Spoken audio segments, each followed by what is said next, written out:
આજના ઈર્ષ્યા, નિંદા અને તૃષ્ણાના કહેવાતા ઇન્ટરનેટ યુગની અતિ ફાસ્ટ લાઈફસ્ટાઈલમાં ઈચ્છાઓ પૂર્ણ ન થતાં, ધાર્યું ન થતાં એની અસર શરીર ઉપર થાય છે.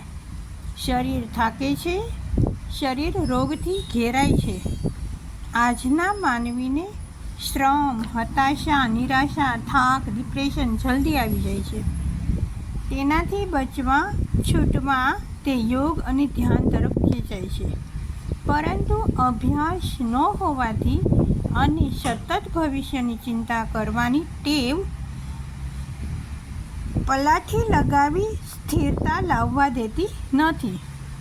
તે સમયે સ્તવન, સ્તોત્ર, સ્તુતિ દ્વારા પરમાત્માની ભક્તિ, નમસ્કાર, મંત્ર, જાપ કે ક્રિયા યોગ કરવાથી માનસિક શાંતિ, ચિત્ત પ્રસન્નતા, આનંદનો અનુભવ થાય છે. હૃદય કોમળ અને સંવેદનશીલ બને છે.